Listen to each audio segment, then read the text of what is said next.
Hello and welcome to Woke Watch.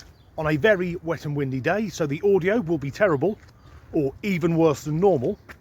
But happily, the story I found in the news this week appears to be part of the pushback against woke ideology, which seems to be gathering momentum. And maybe it's too much to hope, but it feels like, as a society, collectively, many of us are coming together and saying, take your ridiculous ideas and fuck off. And when you fucked off and got to where you fucked off to, fuck off again and keep fucking off.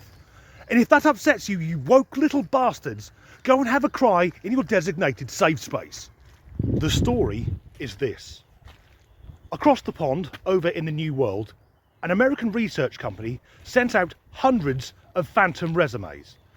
In the UK, we don't say resume, we say CV, curriculum vitae. But the phantom part simply means they were fake. They were sent out to test reactions from various companies.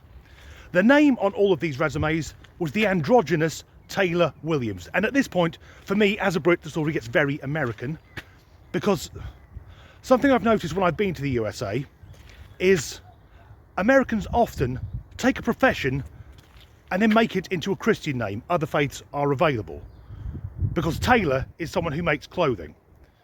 I've met hunters, trainers, barkers. So if I met someone for the first time and said, my name's Danny, who are you? And they replied, I'm Taylor. My reaction would be, I asked you your name, not what you do for a fucking living. Just to labour the point, and before I move on, I think this is a big difference between Americans and Brits, even though we share a lot of the same culture and we speak the same language. Well, roughly, anyway. When I hear names like Taylor and Hunter, for me, as a Brit, it's the equivalent of, if I had children, which I don't, but if I did, introducing them saying, this is my son, bricklayer, and this is my daughter, forklift truck driver, brackets, counterbalance, close brackets. The resumes were all identical, save for one detail. On some of them, under the name Taylor Williams, were the pronouns they, them. And we know that being non-binary or gender fluid is synonymous with woke ideology, because particularly if you're white, saying you're non-binary is a way to get your foot onto the first rung of the victimhood ladder. And we know that being woke is all about playing the victim. So it should come as no surprise that the results of this experiment were thus. The resumes with the they, them pronouns were far less likely to get a reply.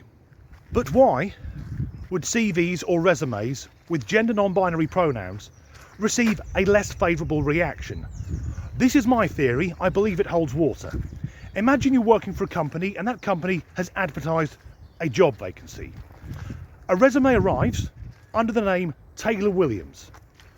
Now, you've not met Taylor, you haven't spoke to Taylor on the phone, but right at the top of their resume are their pronouns. So before there's been any human contact, they're trying to ram their identity politics down your throat. That person is going to be a pain in the arse. From my own experience on social media, whenever someone tries to add me on whatever platform, I will have a look at that person's page. And if they've got pronouns in their bio, to me, that is a massive red flag. If it's she, her, or he, him, maybe there's a reason behind it. But anyone using they, them, or ze, zer, they can fuck right off. Because to be frank, I'm not going to waste my finite time on God's earth validating someone else's mental illness. Of course, if you are non-binary, that's absolutely fine, provided you don't expect the rest of society to play along. So returning to the scenario, why would employers be less likely to employ non-binary staff? Well, are they non-binary, gender fluid, or whatever else it is that woke ideology has come up with this week? Because if someone's gender fluid, they believe they can be male 1 minute and female the next. So which bathroom is this person going to use? Because if you have someone who is biologically male going into a female restroom, that could be threatening to female employees. However, if you deny that person the right to use that bathroom, you can fucking guarantee within the hour there'll be hordes of protesters shouting bigots and threatening to burn the building down. Moreover, how much work would a non-binary new starter actually get done? Because I'm guessing they turn up on day one with their they-them badges, their they-them earrings and their they-them stickers, or would most likely do sod all other than moan that their colleagues are misgendering them, which of course they aren't. It's just the rest of the workforce lives in reality where biological sex is a thing. So picture the scenario. It's a busy office and there's two people, there's two men chatting by the water cooler. One of them says to his colleague, "Oh, the new starter, I've just been talking to her." Only to hear from the other side of the office someone shriek, "I'm not a her, I'm a them!" So the chap continues, "Yes, the new starter, I was speaking to them. I believe they are a female because they have a squeaky voice and tits." Yet we also know that when it comes to woke types, nothing is ever enough. If an employer takes on a they-them employee and goes along with the pronouns, before long the same employee will be demanding special privileges. Because part of being woke is creating a usually false sense of victimhood and then using that position of victimhood to go on the attack. And I'm hoping that employers know this. In fact, I don't have to hope. From this research, we now have evidence. But I suspect that the screamy people will look at the same research and fucking cry about it. They'll be going, look, we're being victimised. We're not being accepted for what we are. And that's not the fucking issue, is it?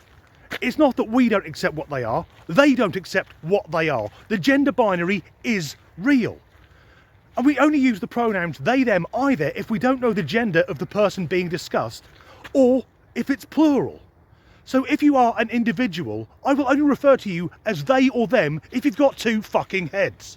However, we can now answer one question. And it's this. Why is it, whenever anything happens, no matter how bloody trivial, anywhere in the world, within minutes, there's a huge mob of angry woke protesters, no matter what time of the day or night it is? And now we know why that is. It's because no one will give them a job. As ever, thanks for watching.